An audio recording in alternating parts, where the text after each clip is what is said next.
A palavra do Senhor de hoje está aqui em Romanos capítulo 6, a página 1368 da Bíblia Apostólica.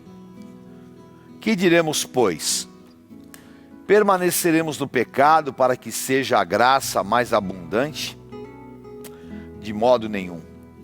Como viveremos ainda no pecado nós, os que para ele morremos? Ou porventura ignorais que todos nós que fomos batizados em Cristo Jesus, fomos sepultados na sua morte? Fomos, pois, sepultados com ele na morte pelo batismo, para que como Cristo foi ressuscitado dentre os mortos pela glória do Pai, assim também andemos nós em novidade de vida. Porque, se fomos unidos com ele na semelhança da sua morte, certamente o seremos também na semelhança da sua ressurreição. Sabendo isto, que foi crucificado com ele o nosso velho homem, para que o corpo do pecado seja destruído, e não sirvamos o pecado como escravos, porquanto quem morreu está justificado do pecado. Ora, se já morremos com Cristo, cremos que também com ele viveremos, sabedores que, havendo Cristo ressuscitado dentre os mortos, já não morre, a morte não tem domínio sobre ele. Versículo 12, não reine, portanto, o pecado em vosso corpo mortal, de maneira que obedeçais às suas paixões. Nós estamos vivendo uma crise, não é uma crise financeira.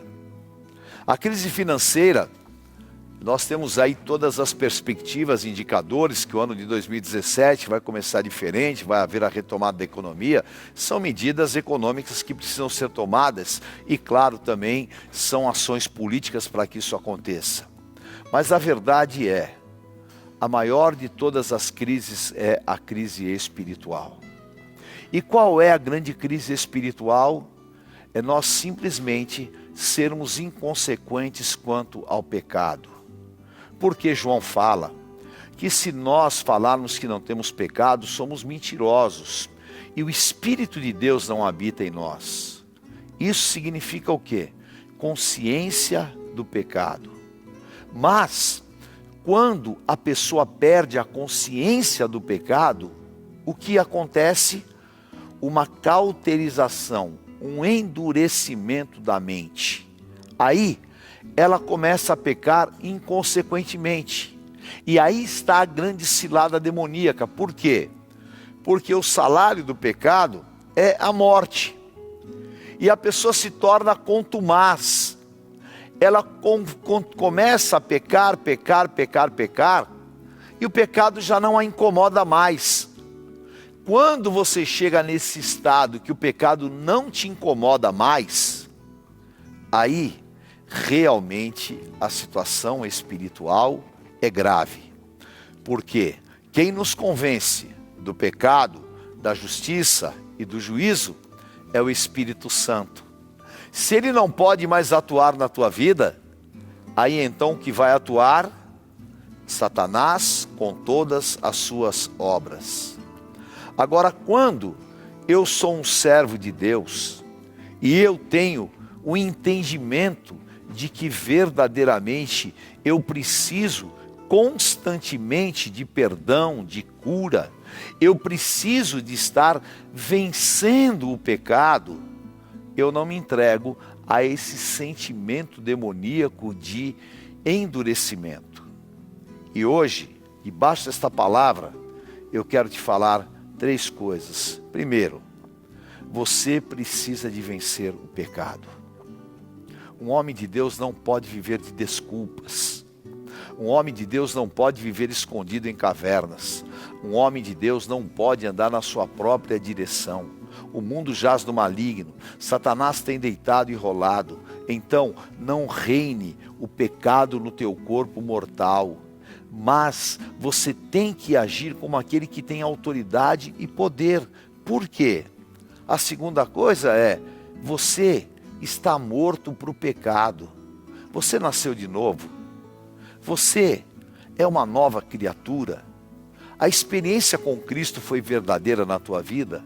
Você abandonou as coisas velhas. Ora, como é que alguém morreu e ele vai ter vida? Você não pode ter vida para o pecado. O pecado, ele não pode absolutamente agir em você livremente. Não. Por quê? Porque você, muito embora você lute contra ele, só que ele é um ser morto. Um ser morto, porque a tua carne está mortificada e você já foi crucificado com Cristo. E Paulo fala que nós somos crucificados com Cristo. Se fomos crucificados com Cristo, não vivo eu, mas Cristo vive em mim. O grande problema é que nós morremos para o pecado, mas nós queremos que ele ressuscite em nós. Nós alimentamos essa malignidade e nós não superamos. Aí o que acontece? A tua vida não se desenvolve. O que acontece? Você vive remontando problemas, porque na verdade, ao invés de tratar o pecado como algo morto dentro de você, você o alimenta como se fossem veias irrigando um tumor. E o que vai acontecer? Esse tumor vai trazer morte para o corpo. Então você precisa de extirpar todos os dias, cortar todos os dias. E aquilo que Satanás, ele coloca como uma força pecaminosa dentro de você, você tem que destruir pela autoridade do nome do Senhor Jesus e pela ação e atuação do Espírito Santo na tua vida. E em terceiro lugar, você tem que viver como Cristo.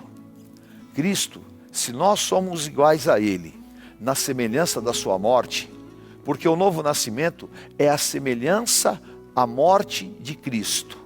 Morreu na cruz o nosso velho homem. E nós nos assemelhamos com ele na ressurreição.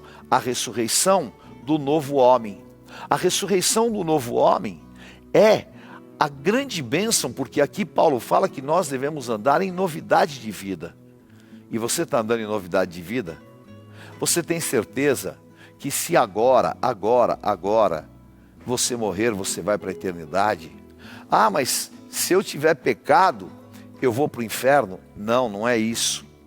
Se o pecado estiver reinando, se você tiver uma aliança com o pecado, e se você estiver ferindo o Espírito Santo de Deus, e você não é renovado, você não é ressuscitado, se você morrer agora, você vai para o inferno. Mas se apenas você errou, e você não tem aliança com o pecado, você está justificado pelo sangue do Cordeiro, você está coberto pelas misericórdias do Senhor e obviamente a eternidade te espera com Cristo. Então, meu querido, tome uma posição de vida agora, lute, não aceite, não se entregue e não deixe que o pecado domine e reine, mas que o Senhor Jesus Cristo reine e domine na tua vida e seja nele mais que vencedor. Palavra do dia. As promessas são o cumprimento da palavra que vem do altar de Deus. É essa palavra que nos capacita a viver uma vida diferenciada, marcada por vitórias e milagres. No livro A Promessa, apóstolo Estevão Hernandes mostra como a palavra profética liberada vence o deserto. Em 12 capítulos, as 12 características do espírito diferente de Caleb, que caminhou em direção à sua promessa durante 40 anos e alcançou sua bênção. A Promessa, o livro que mostra o poder de Deus que pode levar você a superar todas as suas limitações físicas, emocionais e espirituais. Adquira já o livro A Promessa, de apóstolo Estevão Hernandes, à venda no Gospel Bay e nas principais livrarias do país.